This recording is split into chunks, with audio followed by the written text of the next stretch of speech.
அப்படிலாம் கேட்காதீங்க. ஏதோ ஓரளவு பிடிக்கிருக்கேன். போலீஸ்லாம் வந்தாங்க.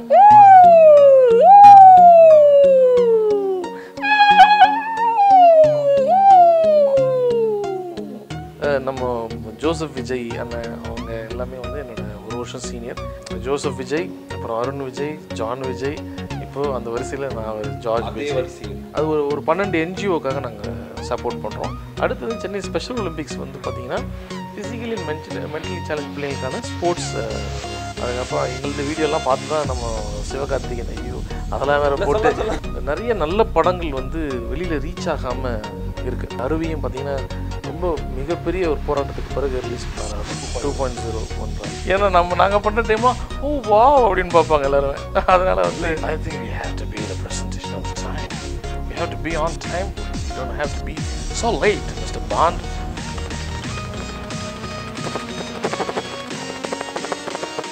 Sir, we got to be for 75 3 2 1 74 2 1 3.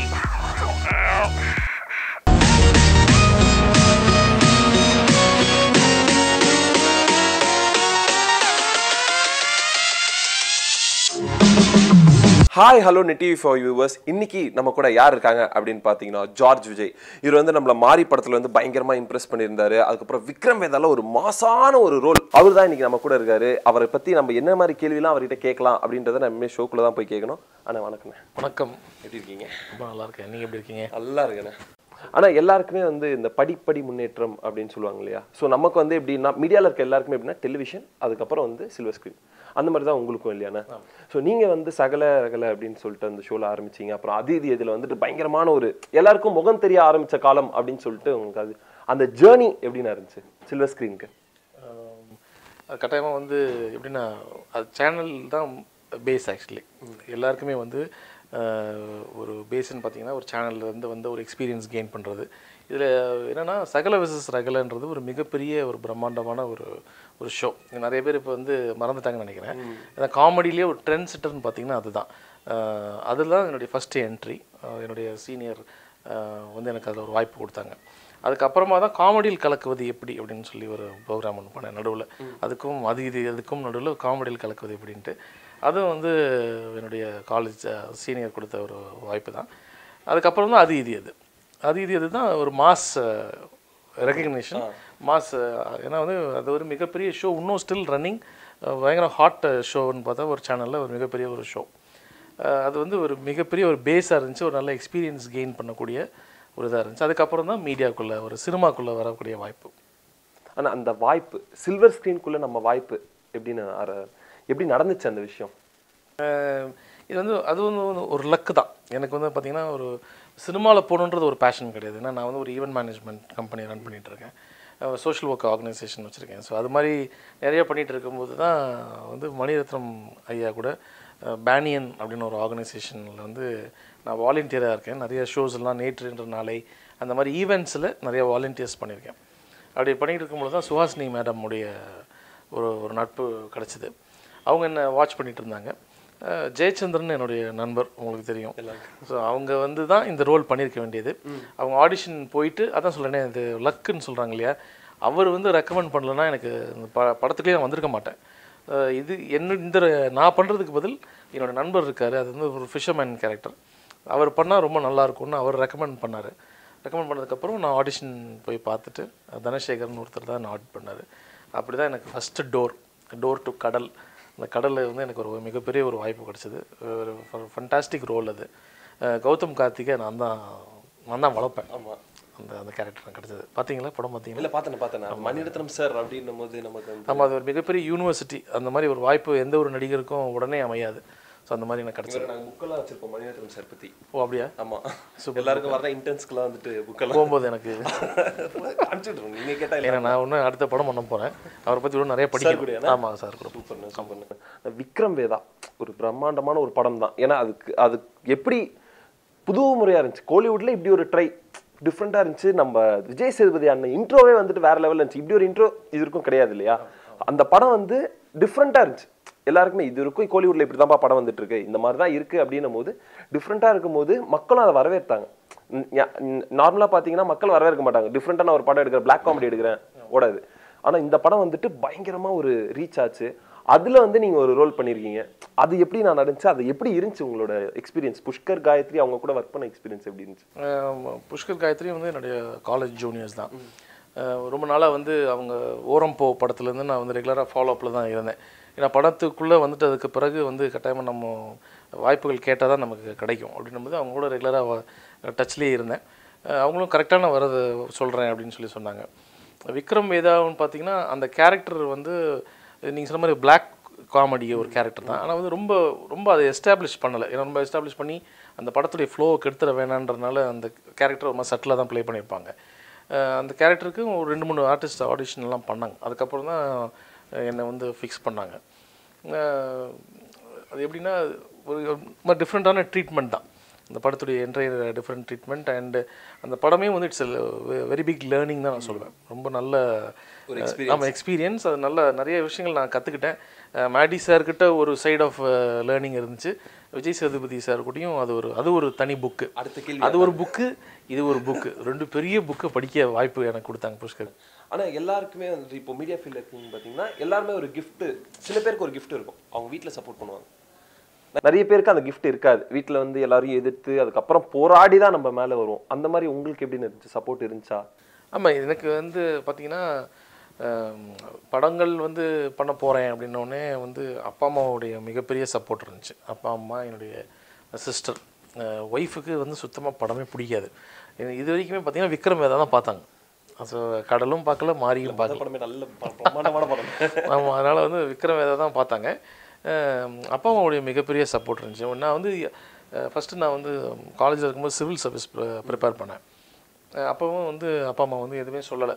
அதே மாதிரி நான் படத்துக்கு போகிறேன்னு சொல்லும்போதே வந்து எங்கள் அம்மா வந்து இன்னும் கூட அட்வைஸ் பண்ணாங்க. ஏன்னா நான் வந்து விஸ்காம் தான் நான் ஃபஸ்ட்டு ஜாயின் பண்ணேன் லயோலாவில் படிக்கும்போது. அதுக்கப்புறம் சில காரணங்கள்னால அப்படியே சோஷியாலஜி பண்ணிட்டேன். அப்போது நான் வந்து படங்களுக்கு போகும்போது நீ ஏன் வந்து டிஎஃப்டிலாம் படிக்கலாமே அப்படின்னு எங்கள் அம்மா தான் சொன்னாங்க. படித்து இன்னும் இது பண்ணிட்டேன்னா ஒரு ஆக்டராக நல்லா எக்ஸ்பீரியன்ஸ் இருக்கணும்னு டிஎஃப்டி நான் படிக்கலை. இருந்தாலும் சில பல தேட்டரெல்லாம் நான் கூட சேர்ந்து நான் படித்தேன். ஆக்டிங்லாம் நான் படிச்சுட்டு தான் நான் உள்ளே நான் வந்தேன். ஸோ அம்மாவுடைய மிகப்பெரிய சப்போர்ட் எனக்கு. ஆமாம், எங்கள் அம்மாவுடைய சப்போர்ட். ஆனால் இப்போ மீடியாவில் அப்படின்னு பார்த்தீங்கன்னா மோஸ்ட் ஆஃப் தம் வந்து லோயலாவின் பிள்ளைகள் அப்படின்னு சொல்லிக்கிறாங்க. லோயலைட்ஸ் அப்படின்னு சொல்லிட்டு ஒரு பிராண்டு தான். நீங்களும் ஒன் ஆஃப் த லோயலைட்ஸ்ன்றது எல்லாருக்குமே தெரியும். ஸோ லோயலாவில் உங்கள் வாழ்க்கை எப்படி இருந்துச்சு? லோயலாவில் நீங்கள் என்ன கற்றுக்கிட்டீங்க அப்படின்றது? லோயலானா உங்களுக்கு என்ன மனசு ரீதியாக லோயலானா இதுதான்ப்பா எனக்கு அப்படின்னா நீங்கள் என்ன சொல்லுவீங்க? அப்படின்னீங்கன்னா நீங்கள் வந்து ஒரு கோயில், ஒரு நீங்கள் கிறிஸ்டினா, ஹிந்துவா, முஸ்லீமா ஏதாவது? நான் இந்தியன் சொல்லப்பா. இல்லை, நீங்கள் இப்படி போகிறீங்கன்னு வச்சுங்களேன், ஒரு கோயில் பக்கம் போனீங்கன்னா என்ன பண்ணுவீங்க? கும்பிட்டு நான் லயோலா காலேஜ் பாஸ் பண்ணும்போது அப்படி பண்ணுவேன். அது உள்ள ஒரு சர்ச் இருக்குது, அதெல்லாம் 2வது இருந்தாலுமே அது வந்து எனக்கு ஒரு கோயில் மாதிரி. ஏன்னா வந்து என்னுடைய வாழ்க்கையே வந்து திருப்பி போட்டது வந்து லயோலா காலேஜ் தான். வந்து நான் ஒரு ஸ்போர்ட்ஸ் மேன், நம்ப மாட்டீங்க. இப்போது 100 லாங் ஜம்பில் வந்து நான் ஸ்டேட் ரெக்கார்ட் பண்ணி அந்த ஒரு கோட்டாவில் தான் நான் உள்ளே வரேன். ஸோ அப்படி வரும்போது ஸ்போர்ட்ஸில் எதாவது சாதிக்கணும் அப்படின்னு தான் நான் நினச்சேன். ஆனால் வந்து அங்கே செலெக்ஷன் ப்ராசஸ்லேயே நீ கேப் போயிடுச்சு. ஸோ அதனால் லாங் ஜம்ப் என்னால் பண்ண முடியல. ஸோ ஒரு லாங் பிரேக். அதுக்கப்புறம் விஸ்காம், அதுக்கப்புறம் அதை டிஸ்கன்டினியூ பண்ணிட்டு சோஷியாலஜி.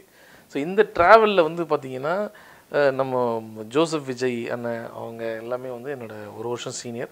அவங்க ஸ்ரீநாத் அண்ணனுக்கு அவங்க டேரக்டர் இல்லை, வல்லவனுக்கும் புல்லும் ஆயுதம் அந்த படத்துடைய டேரக்டர். நாங்கள்லாம் வந்து கல்ச்சுரல் டீம். இப்போ விஜய் அண்ணனோட கல்ச்சுரல் டீம் காலேஜ் பாண்டிச்சேரிக்கு எல்லாம் போகிறீங்கன்னா எப்படி இருக்குன்னு பாருங்கள், ஜெய்னு. ஸோ அந்த மாதிரி தான் ஒரு என்டர்டெயின்மெண்ட்டுக்குள்ளே ஒரு ஆர்வமே வந்துச்சு. ஸோ நான் என்னுடைய கிளாஸ்மேட் பென், அப்புறம் திலீப் எல்லாம் வந்து கல்ச்சுரல் டீமில் இருந்தோம். அங்கே போய் அப்படியே கொஞ்சம் கொஞ்சமாக அப்படியே ப்ராக்டிஸ் பண்ணி அது உள்ளே வந்து ஃபயர் டான்ஸு நான் ஆட மாட்டேன். டான்ஸ் ஆடவங்களுக்கு காஸ்டியூம் மாற்றி விடுறது அந்த மாதிரி பண்ணுறது தான். அதுதான் வந்து ஒரு மிகப்பெரிய ஒரு மோட்டிவேஷன். லோயலாக வந்து அப்படியே போடுறது தான். அந்த ட்ராவல் வந்து இதை வந்து மறக்க முடியாத ஒரு விஷயம். அதே மாதிரி நீங்கள் சொன்ன மாதிரி ஜோசப் விஜய், அப்புறம் அருண் விஜய், ஜான் விஜய், இப்போது அந்த வரிசையில் நான் ஒரு ஜார்ஜ் விஜய், அதே வரிசையில் ஜார்ஜ் விஜய். ஜான் விஜய் என்னன்னா நம்ம காலேஜ் தான். நம்ம காலேஜ் ஆனால் வந்துட்டு இப்போது இது நீங்கள் சோஷியாலஜியை பற்றி 2 வாட்டி சொல்லிட்டீங்களே. சோஷியாலஜியில் உங்களோட ஒர்க்ஸ் வந்து வெளியே தெரியல, ஆனால் நிறைய வேலைகள் நீங்கள் பண்ணிகிட்ருக்கீங்க அப்படின்றது எனக்கு தெரியும். ஸோ அது என்னென்ன அப்படின்னு சொல்லிட்டு மக்களுக்கு நீங்கள் சொல்ல முடியுமா? சோஷியாலஜி அண்ட் சோஷியல் ஒர்க், இது 2 நான் படித்தது. Masters of sociology, social work படிச்சிருக்கேன். அதில் வந்து என்னென்ன கற்றுக்கிட்டேன்னா வந்து சோஷியல் ஒர்க் வந்து என்னோடய பேஷன். அது வந்து அதுதான் வந்து நான் இன்னும் பண்ணிகிட்டு இருக்கிறது கூட. அதில் என்ன ஸ்பெஷலிஸ்ட்டுன்னா நான் வந்து என்ன பிஹெச்டியில் என்ன இது பண்ணுறேன்னா மீடியா மூலமாக சமூக சேவை பண்ணணுன்றது என்னுடைய தியரி. ஏன்னா வந்து மீடியாவிலேருந்து அமேசிங் ரீச் இருக்குது. அது மூலமாக மக்களுக்கு நம்ம செய்யும்போது நல்லா போய் சேரும்ன்றது தான் என்ன. நான் வந்து பிள்ளைகளுடைய சைக்கலாஜிக்கல் மோட்டிவேஷன் அண்ட் ஃபிசிக்கல் மோட்டிவேஷனுக்காக பண்ணுறேன். Under privilege and physically and mentally challenge பிள்ளைங்களுக்காக பண்ணுறேன். வருஷத்துக்கு 3 ஈவெண்ட் ஆர்கனைஸ் பண்ணுறேன். ஒன்று வந்து சென்னை ஸ்பெஷல் ஒலிம்பிக்ஸ்னு ஒன்று பண்ணுறேன். அடுத்து வந்து ஸ்டார்ஸ் ஆஃப் சென்னைன்னு ஒன்று பண்ணுறேன். அடுத்து சென்னை சூப்பர் டான்சர்ஸ்னு ஒன்று பண்ணுறேன். இது எப்படின்னா சென்னை சூப்பர் டான்சர்ஸ்ன்றது வந்து ஒரு இன்டர் கார்ப்பரேட் டான்ஸ் ஃபெஸ்டிவல். அது கார்ப்பரேட்ஸை வந்து சமூக சேவைக்கு உள்ளே இழுக்கக்கூடிய ஒரு விஷயம்னா எல்லாருக்குமே டான்ஸ் டேலண்ட் இருக்குது, சிங்கிங் டேலண்ட் இருக்குது. அந்த டான்ஸ் டேலண்ட்டு உள்ளே கொண்டு வரும்போது அது ஒரு 12 என்ஜிஓக்காக நாங்கள் சப்போர்ட் பண்ணுறோம். அந்த என்ஜிஓஸ் வந்து ஃபாரின் ஃபண்ட்ஸோ இல்லைனா லோக்கல் பெரிய ஆளுங்க சப்போர்ட் இல்லாத என்ஜிஓஸை வந்து எங்கள் ஜூனியர்ஸ் ஐடென்டிஃபை பண்ணி கொடுப்பாங்க. அந்த அந்த அந்த பிள்ளைங்களுக்காக இந்த டான்ஸ் காம்படிஷன் பண்ணும்போது கார்ப்பரேட்டையும் அந்த என்ஜிஓஸையும் நான் ஒரு இணைக்கும் பாலமாக இருக்கேன். அதுக்கப்புறம் கார்ப்பரேட்ஸ் வந்து அந்த என்ஜிஓஸை தத்தெடுத்துப்பாங்க. இது வந்து சென்னை சூப்பர் டான்சஸ். அடுத்தது சென்னை ஸ்பெஷல் ஒலிம்பிக்ஸ் வந்து பார்த்திங்கன்னா ஃபிசிக்கலி அண்ட் மென்டலி சேலஞ்ச் பிள்ளைங்களுக்கான ஸ்போர்ட்ஸ் ஒரு மீட்டு. அது வருஷம் ஒரு தடவை சத்யபாமா யூனிவர்சிட்டியில் அவங்களுடைய மரியா ஜீனா மேடமுடைய சப்போர்ட்டில் நம்ம பண்ணிகிட்ருக்கோம். ஸ்டார்ஸ் ஆஃப் சென்னைன்றது வந்து பார்த்திங்கன்னா ஒரு சைக்கலாஜிக்கல் மோட்டிவேட்டர். அது எப்படின்னா ஒவ்வொரு பிள்ளைங்களுக்குமே ஒவ்வொரு ஆளுக்குமே ஒரு பிரம்மாண்ட மேடையில் ஏதாவது பண்ணணும் அப்படின்னு ஒரு மிகப்பெரிய ஒரு ஆசை இருக்கும். ஸோ அந்த மாதிரி பண்ணும்போது அந்த பிள்ளைங்க வந்து பெர்ஃபார்ம் பண்ணுவாங்க. அதை பார்க்குறதுக்கு ஸ்டார்ஸ் வருவாங்க. டெலிவிஷன் ஸ்டார்ஸாக இருக்கட்டும், எந்த ஸ்டாராக இருந்தாலும் அவங்க அதுக்கு வருவாங்க. இந்த ஸ்டார்ஸ் வந்து அந்த ஸ்டார்ஸை பெர்ஃபார்ம் மேலையில் பார்ப்பாங்க. அது முடித்து ஒரு டின்னர் கொடுத்து அவங்களுக்கு அனுப்புவேன். Which is a very strong psychological motivator for the children. ரொம்ப சந்தோஷமாக இருப்பாங்க. அந்த பிள்ளைங்களே கேட்பாங்க. இதில் என்ன எங்களுக்கு ஒரு வருத்தம்னா ஒரே என்ஜிஓஸும் நாங்கள் கண்டினியூ பண்ண மாட்டோம். ஏன்னா இந்த இதில் ஒரு 12 என்ஜிஓ ஐடென்டிஃபை பண்ணோன்னா அடுத்த முறை வந்து வேறு ஒரு 12 என்ஜிஓஸ்க்காக ஒன்று பண்ணுறோம். அதை மட்டும் நாங்கள் வேறு ஏதாவது பிளான் பண்ணி சில பேர் திருப்பி அதே ரிப்பீட் பண்ணலான்ற மாதிரி ரெக்வெஸ்ட் பண்ணுறாங்க. ஸோ இதுதான் நான் பண்ணக்கூடிய ஒரு சோஷியல் ஒர்க் ஆக்டிவிட்டி. இது நிறைய ஆக்டர்ஸ் நிறையா இவங்களாம் சப்போர்ட் பண்ணுறாங்க. இன்னும் சப்போர்ட் தேவை. மீடியா சைட்லேருந்து நிறையா சப்போர்ட் தேவை. அதுக்காக நாங்கள் உழைத்து கொண்டிருக்கிறோம். கண்டிப்பாக இந்த வீடியோ பார்த்துட்டு நிறைய பேர் உங்களை சப்போர்ட் பண்ணுவாங்க நான் நம்புகிறேன். நான் அடுத்த கேள்வி என்ன அப்படின்னு பார்த்தீங்கன்னா எம்ஐபி வந்துட்டு எங்களை மாதிரி சில பேர்லாம் வந்துட்டு இந்த எந்தூசியாஸ்ட்லாம் இருப்பாங்க. அவங்களுக்குலாம் நல்லா தெரியும் இந்த மேட்ரு. 3 முக்கியமான ஆட்கள் வந்து ஒன்றா சேர்ந்தா இது ஆல்ரெடி ஒரு ஃபன் லீகாக தான் இருக்கும். இவங்க தனித்தனியாக இருந்தாலே ஃபன் லீகாக தான் இருக்கும். 3 பேர் ஒன்றா சேர்றாங்க அப்படின்னும் போது எந்தூசியாஸ்ட்லாம் தெரியும் எம்ஐபினா என்னன்ட்டு. ஆனால் சில மக்களுக்கு இன்னும் தெரியாமே இருக்குது. அதை மட்டும் நீங்கள் வெளிப்படையாக சொல்லிட்டீங்கன்னா. பி அப்படின்னா வந்து நாங்கள் வந்து மிமிக்ரி பாய்ஸ் அப்படின்னு ஒன்று ஆரம்பித்தோம். அது தெரியும். அது வந்து நான் அப்புறம் குறிஞ்சிநாதன் அப்புறம் ஜெயச்சந்திரன் எல்லாம் ஆரம்பித்தோம். மிமிக்ரி பாய்ஸாக இருக்கும்போது ஆரம்பித்தோம். இப்போ அங்கிள்ஸ் ஆகிட்டோம். அதனால் இருந்தாலும் வந்து நாங்கள் நிறையா பண்ணிகிட்ருக்கோம். நிறைய நாங்கள் வந்து என்ன சொல்கிறேன், நிறைய ஸ்டார்ட் அப் ஆளுங்களுக்கு ஒரு மோட்டிவேஷனாக இருந்தால் நீங்கள் சொன்ன மாதிரி நிறைய எங்களை பார்த்து நிறையா டீம்ஸ் பண்ணாங்க. நாங்கள் சொல்கிற 98 அந்த டீம் நாங்கள் ஆரம்பித்தோம். 98 ஆரம்பித்து அதில் வந்து மிமிக்ரி, அப்புறம் வந்து கான்செப்ட் மிமிக்ரி, அப்புறம் கார்ப்பரேட் ட்ரைனிங் த்ரூ தியேட்டர் மூலமாக கார்ப்பரேட் ட்ரைனிங்ஸ் அந்த மாதிரிலாம் பண்ணிகிட்ருக்கோம். லைவ் டப்பிங்கிற ஒரு கான்செப்ட் வந்து ஃபஸ்ட்டு நாங்கள் தான் மேடையில் ஏற்றுறோம். எப்போன்னா 98, 99லேயே நாங்கள் மேடையில் ஏற்றுறோம். நிறைய விஷயங்கள் எங்களை யூடியூப்பில் போய் சர்ச் பண்ணிங்கன்னா எங்களுக்கு இருக்காது. ஏன் இருக்காது அப்படின்னா எங்களை ஆஸ் ஃப்ரெஷ் அஸ் ஒரு குறிஞ்சி பூ மாதிரி. ஆமாம், ஒவ்வொரு புதுசாக இருக்கணும், இதை பார்க்கும்போது புதுசாக இருக்கணும் அப்படின்ற மாதிரி கான்செப்ட் ரெடி பண்ணி பண்ணுவோம். அதுதான் எங்களோட ஸ்பெஷாலிட்டி. ஸோ ஏதோ 1 or 2 வீடியோஸ் மட்டும் எங்களுக்கு இருக்கும்னு நினைக்கிறேன். மற்றபடி எங்களோட வீடியோஸே இருக்காது. இன்னும் still we are very strong. இந்த ஃபஸ்ட்டு ட்ரையோ அப்படின்றது நாங்கள் 3 பேர் தான் ஆரம்பித்தோம். அதுக்கப்புறம் எங்களது வீடியோலாம் பார்த்து தான் நம்ம சிவகார்த்திகேயன், ஐயோ அதெல்லாம் வேறு போட்டு என்னை பார்த்து வளர்ந்த சிவகார்த்திகேயன் டைட்டில்லாம் போட்டுறதீங்க. சிவகார்த்திகேயன் தம்பி அவங்க எல்லாமே வந்து அதை லைவ் டப்பிங்லாம் பண்ணாங்க. கலக்க போகுது யாரிலலாம் அதுதான் பண்ணாங்க. ஸோ நீங்கள் அந்த கொஸ்டின் கேட்டதுக்கு ரொம்ப சந்தோஷம். ஏன்னா வந்து எங்களை மறக்காமல் நீங்கள் இருக்கீங்கன்றது ஒரு பெரிய விஷயம். இல்லை இன்னும் கூட நம்ம தினமும் பார்க்குறோம் இல்லையா, ஜெயச்சந்திரன் டெய்லி பார்க்குறோம், உங்களையும் பார்க்குறோம் அப்படின்னும் போது அந்த பழைய ஞாபகங்கள்லாம் இல்லை. இப்போ 2 பேருமே குறிஞ்சியும் ஜெயச்சந்திரனும் அமேசிங் டேலண்ட்டு. குறிஞ்சி வந்து இப்போ டோட்டலாக சீரியல்லையும் ப்ரொடக்ஷன்லேயும் இருக்காங்க. ஜெயும் வந்து இன்னொன்று சேனலில் வந்து ஹோஸ்ட்லாம் பண்ணுறாங்க.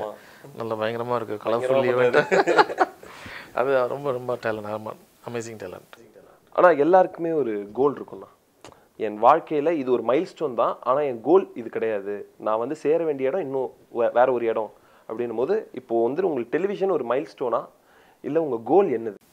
இப்போ வந்து நாங்கள் என்னன்னா நான் சதீஷ் ஆர்வின்னு என்னுடைய சைல்ட்ஹுட் ஃப்ரெண்டு, அப்புறம் பிரேம்னு சொல்லி ஒரு நண்பர், அது சேர்ந்து காவ்யா சினிமாஸ்ன்னு சொல்லி ஒரு ப்ரொடக்ஷன் ஹவுஸ் ஆரம்பித்து ஏற்கனவே ஒரு படம் ஒன்று ப்ரொடியூஸ் பண்ணி ஜூலியம் 4 பேரும் அப்படின்னு ஒரு படம் சதீஷ் தான் டைரக்ட் பண்ணாங்க.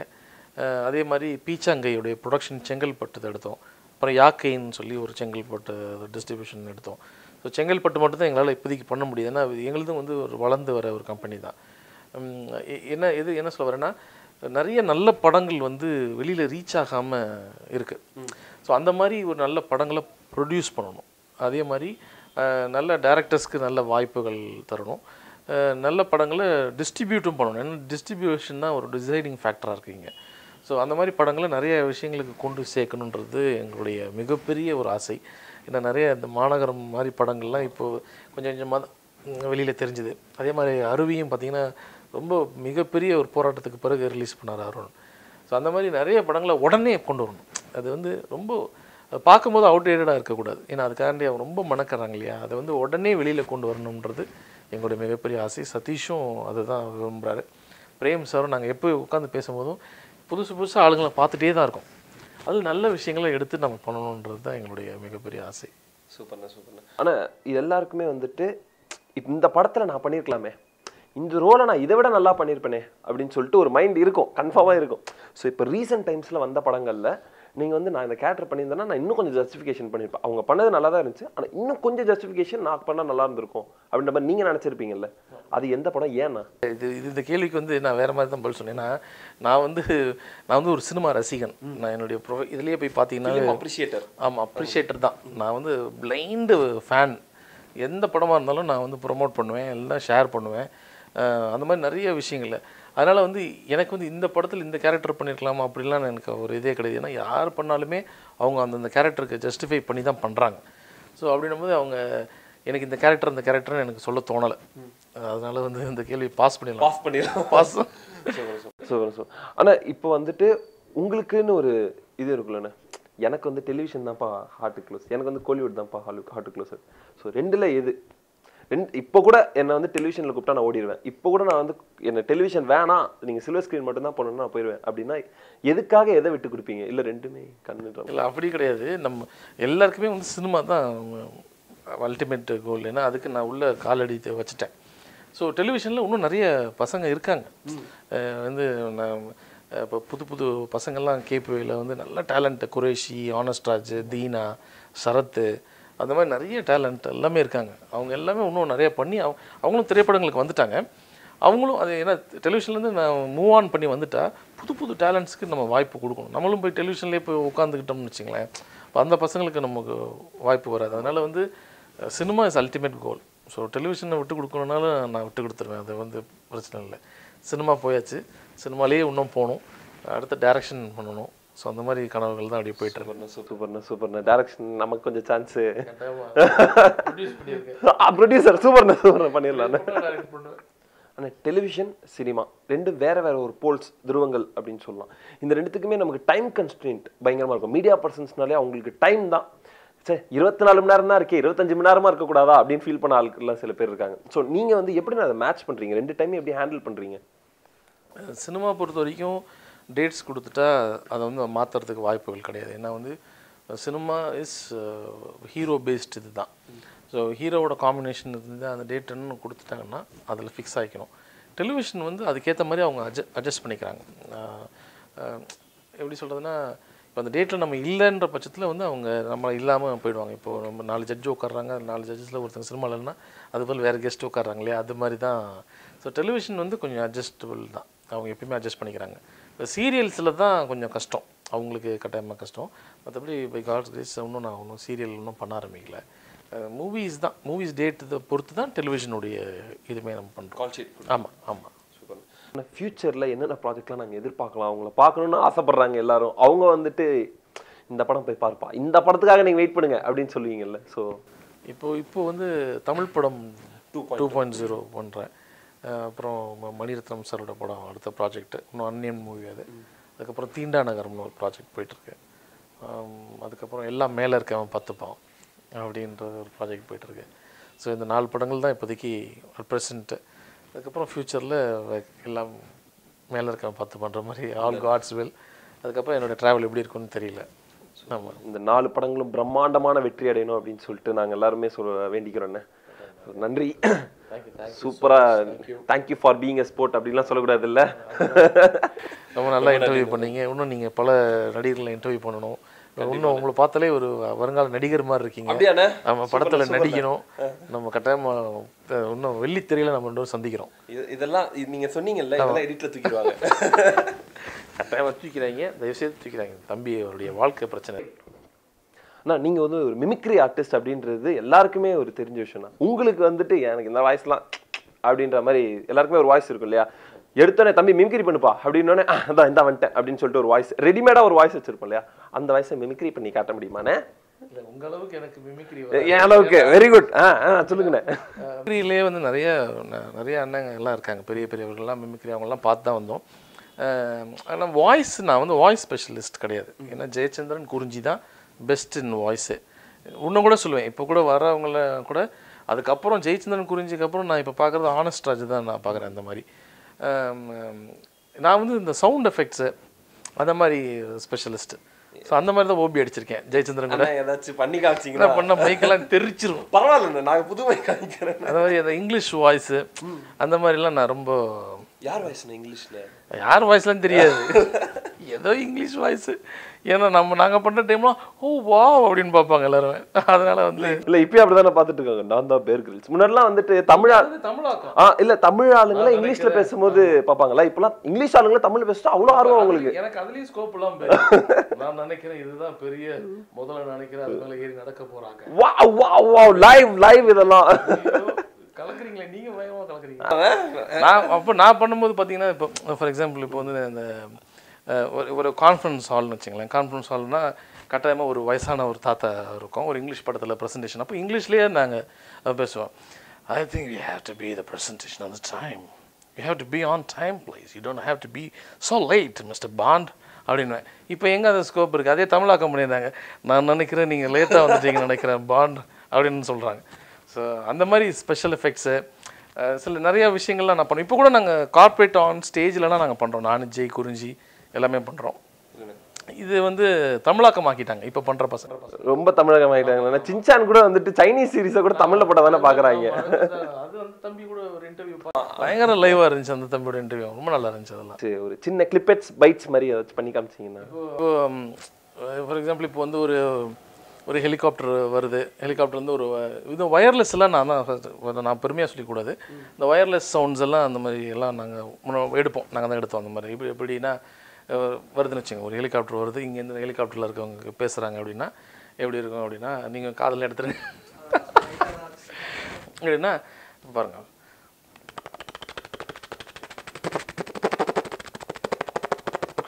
Sir, we got to be for 75 3 2 1 74 2 1 3. இது மாதிரி சில விஷயம். கால் ஆஃப் டியூட்டி நேர்ல பார்த்த மாதிரி ஆம்புலன்ஸ் போலீஸ்லாம் வருதுங்க.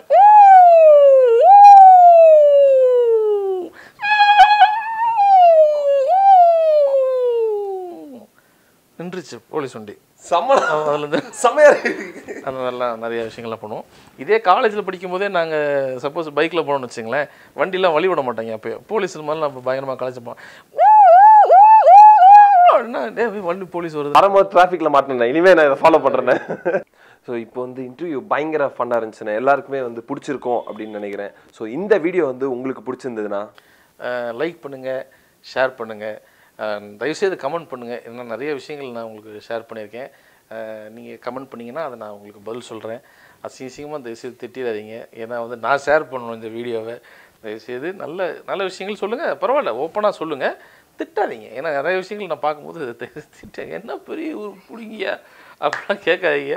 ஏதோ ஓரளவு பிடிங்கிருக்கேன், அதனால் வந்து பண்ணுங்கள். நெட் டிவி ஃபார் யூவை சப்ஸ்கிரைப் பண்ணுங்கள். நல்ல ஒரு டிவி, நல்ல எங்களை மாதிரி வளர்ந்து ஒரு ஆட்களை வந்து வளர்த்து விடுகிறீங்க. ரொம்ப சந்தோஷம்.